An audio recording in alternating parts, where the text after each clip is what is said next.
വടക്കുംനാഥ ക്ഷേത്രം തൃശ്ശൂരിൻ്റെ ഹൃദയത്തിൽ കാലത്തിനൊപ്പം ശാന്തമായി നിൽക്കുന്ന ഒരു മഹാക്ഷേത്രം.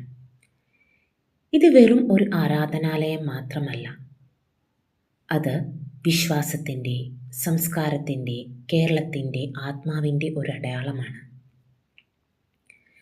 വടക്കുംനാഥ ക്ഷേത്രം കേരളത്തിലെ ഏറ്റവും പുരാതനമായ ശിവക്ഷേത്രങ്ങളിൽ ഒന്നാണ്. ഈ ക്ഷേത്രം സ്ഥാപിച്ചത് ഐതിഹ്യമനുസരിച്ച് പരശുരാമനാണെന്ന് വിശ്വസിക്കുന്നു. ശിവൻ ഇവിടെ വടക്കുംനാഥനായി, അതായത് വടക്കേ ദിക്കിൻ്റെ കർത്താവ് എന്ന നിലയിൽ വസിക്കുന്നുവെന്നാണ് വിശ്വാസം. നൂറുകണക്കിന് വർഷങ്ങളായി ഈ ക്ഷേത്രം അനവധി ചരിത്ര സംഭവങ്ങൾക്കും ഭക്തരുടെ പ്രാർത്ഥനകൾക്കും സാക്ഷിയായിട്ടുണ്ട്.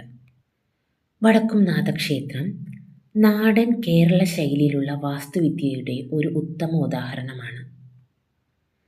വലിയ ചുറ്റുമതിൽ, നാലമ്പലത്തിനുള്ളിലെ വിശാലമായ പച്ചപ്പ്, പഴക്കമുള്ള കെട്ടിടങ്ങൾ എല്ലാം ചേർന്ന് ഇവിടെ എത്തുന്നവർക്ക് ഒരു വ്യത്യസ്ത അനുഭവം നൽകുന്നു. ക്ഷേത്രത്തിനുള്ളിലെ ചുവർ ചിത്രങ്ങൾ കേരളത്തിൻ്റെ പുരാതന കലയുടെ ഉത്തമമായ ഉദാഹരണങ്ങളാണ്.